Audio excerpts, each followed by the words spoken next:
Bonsoir à tous et bienvenue dans votre magazine Top Sortie comme chaque vendredi sur BFM Grand Lille et Grand Littoral. C'est un week-end évidemment un petit peu particulier comme chaque année à cette époque puisqu'on va vivre les journées européennes du patrimoine samedi et dimanche. On frôle les 2000 événements dans notre région justement. Magazine spécial donc consacré au JEP. On vous a concocté une savoureuse sélection grâce à ces messieurs. À ma droite, Xavier Silly. Bonsoir Xavier. Bonsoir Marie, bonsoir Manu. Et à ma gauche, Emmanuel Calafiore. Bonsoir Emmanuel. Bonsoir Marie, bonsoir Xavier, bonsoir à toutes et à tous. Et on va découvrir donc votre sélection, messieurs, c'est parti.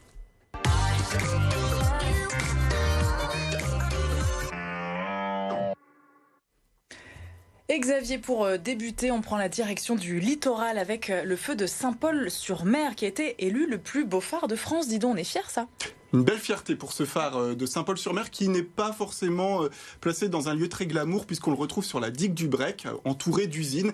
C'est un phare qui est quand même haut de 36 mètres, qui date de 1939 et puis c'est un phare qui est classé parmi les 32 plus beaux phares de France. Il a même remporté la sélection sur un site internet Facebook, donc c'est un classement officieux, mais de manière un peu plus officielle, c'est un phare qui a été classé parmi les 10 plus beaux phares du monde en juillet 2020 et une exposition donc lui est consacrée ce samedi et ce dimanche au bâtiment phare et balise de Dunkerque, c'est au 250 quai des Anglais. Merci beaucoup Xavier, on continue, on descend tout doucement la région, on prend la route d'Esquelbecq pour découvrir bien sûr le château. Le château d'Esquelbecq, bien connu dans la région, mais peut-être que nos téléspectateurs ne le connaissent pas tous. C'est un château exceptionnel, il faut le dire. Il a plus de 600 ans. Sa première date de création est de 1470 et c'est attesté par un castellologue, un spécialiste des châteaux. Et c'est une particularité de ce château, c'est qu'il n'a pas vieilli, il n'a pas été transformé à travers les siècles. Donc on retrouve vraiment les tours, les douves. On est dans un château un peu de conte de fées. Et voilà, il y a une très belle visite à découvrir. Je vous propose d'écouter d'ailleurs le propriétaire. Vous allez entrer dans la propriété, vous allez tomber face à un colombier qui a été restauré en 2019, qui ouvre les portes de cette maison. Et ensuite, vous entrerez, vous passerez un pont, un ancien pont-levis. À droite, vous verrez une vue sur ce jardin Renaissance, ce jardin qui date de 1600, qui est un très beau jardin, avec un pavillon 17e aussi.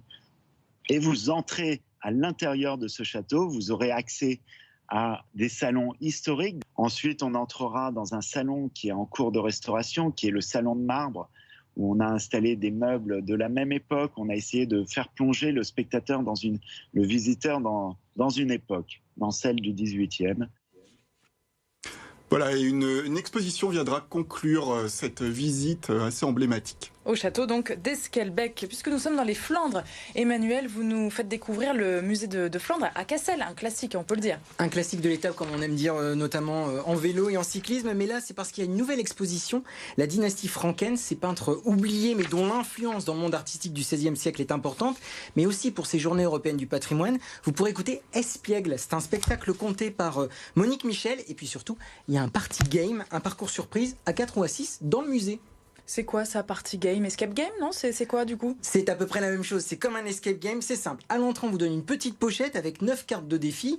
Dans le groupe, vous décidez qui est le meneur de jeu et puis les autres vont partir à la chasse de l'art flamand en relevant des défis par équipe, histoire de rire et de s'amuser différemment dans le musée de Flandre. On vous propose maintenant de prendre un petit peu l'air, de vous reposer un petit peu avec le jardin des Récollets. C'est tout près de Cassel d'ailleurs, Xavier. Exactement, c'est sur la route d'Esquelbecq qui jouxte le mont Cassel. C'est 1,5 hectare d'espace vert vraiment magnifique. Ce sont des chambres de verdure, comme les propriétaires les appellent. On retrouve différentes cartes postales, pour ainsi dire, des vergers, des potagers, des jardins de bulbes, des jardins de fleurs. Et puis par endroits, des côtés un peu plus sombres, des corridors de verdure pour donner un petit peu une impression de peinture flamande. C'est ainsi que le définissent les propriétaires. Un site quand même historique qui va faire plaisir aux amateurs d'histoire, aux amateurs de peinture, aux amateurs de jardin. Voilà, de quoi faire plaisir à tout le monde pour ces journées du patrimoine. Ça, c'est un bon plan parce qu'on annonce du beau temps samedi et dimanche. On se rapproche maintenant de la métropole lilloise avec une découverte vraiment particulière, insolite. Emmanuel, je vous laisse la parole. Les carrières de Leuzen, si jamais à un moment il fait gris, autant se réfugier sous terre, comme ça c'est mieux. Les carrières de Leuzen qui sont ouvertes aux habitants de la commune, mais à tout le monde. C'est une visite guidée, parce que d'habitude on ne peut pas vraiment le faire. Mais surtout, il y a la mise en place de ce qu'on appelle la réalité virtuelle pour découvrir ces carrières différemment, une plongée en 3D. Et comme le confie Michel Leduc, enseignant-chercheur à l'Université de Lille, qui a mis au point cette expérience, eh bien c'est une visite bluffante.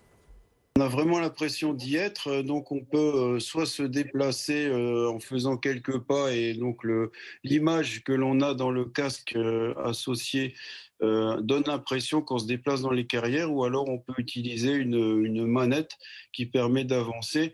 Il y a même un système qui a été mis au point d'éclairage virtuel, donc comme si on disposait d'une torche dans la main. C'est à la fois virtuel et à la fois interactif, puisque ça permet de zoomer, d'éclairer, de regarder différents objets en relation avec ces carrières.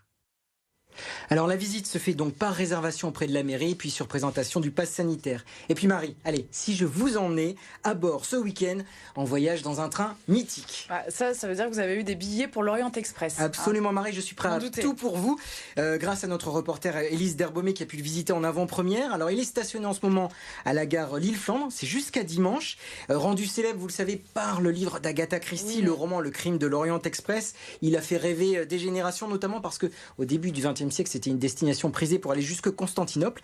Les réservations sont complètes pour monter à bord, donc tant pis, mais néanmoins vous pourrez quand même le voir de l'extérieur, prendre des photos, et la SNCF a annoncé de faire revenir prochainement l'Orient Express dans la gare Lille-Flandre. On a un très joli reportage d'ailleurs diffusé aujourd'hui sur notre antenne. Vous pouvez le retrouver sur nos différentes plateformes. Puisque l'on parle de train, justement, un petit bon plan dans le cadre de ces journées européennes du patrimoine. La SNCF met en vente plus de 4000 billets à 2 € valables sur l'ensemble des lignes TER de la région pour découvrir donc notre patrimoine. Alors comment faire un choix dans toute cette sélection? C'est un petit peu compliqué. Nous avons demandé justement à notre invité ce matin de Bonjour Lille avec Adrien Lannoy, une conservatrice du patrimoine, de nous dire quel est son coup de cœur.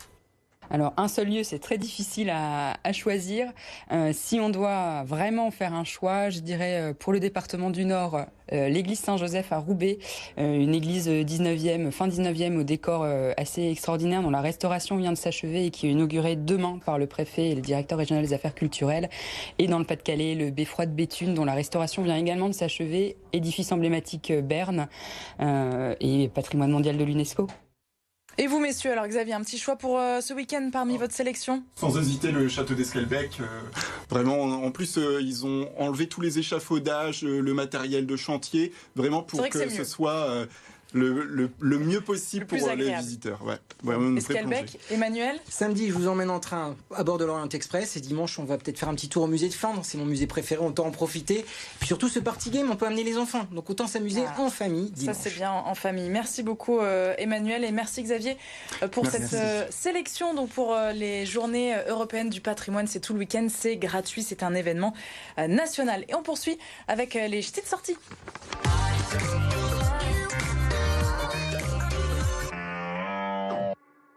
Et toujours dans le cadre de ces JEP, de ces Journées européennes du patrimoine, Colin vous fait découvrir ce week-end la Villa Cavrois à Croix. Elle ouvre ses portes gratuitement. La superficie de ce terrain? Là, on est sur 3 hectares. On pourrait se dire c'est quasiment la taille d'un hôtel. C'était une famille il y avait 7 enfants. Il y avait 7 enfants avec une aile d'ailleurs qui leur est dédiée pour les plus petits. Ce bassin, c'est une piscine? Alors c'est un bassin de natation, exactement. L'entrée principale, si jamais je devais venir sonner, normalement on sonne de quel côté? Alors il n'y a pas de sonnette, mais l'entrée principale, c'est vraiment l'entrée du portail noir actuellement qui donne, quand on arrive sur cette villa. Bon, on est entré comme si on était les propriétaires par le jardin. Ici, c'est quoi cette pièce? Alors c'est le grand hall de réception. Vraiment, on est dans un château moderne ici. Donc il y a cet héritage de l'architecture classique avec un corps de bâtiment central, 2 ailes de chaque côté. Les dimensions et l'acoustique qui en découle, ça donne envie de parler tout bas. C'est vrai qu'on a 9 mètres sous plafond. Le mobilier, il est d'origine? Ce sont les pièces vraiment d'origine de la villa qui étaient dans la villa en 1932. Et reportage complet donc à découvrir dans les petites sorties de Cola à partir de ce samedi 7h45. Un rendez-vous habituel sur nos 2 antennes donc tout au long du week-end.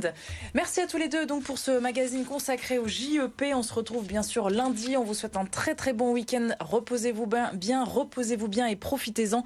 Surtout lundi, eh bien, nous retrouverons notre magazine habituel qui parle d'environnement avec Planète Locale. Notre invitée Céline Derosio, responsable chez Atmo, pour évoquer les épisodes de pollution de l'air. Nous verrons tout cela avec elle.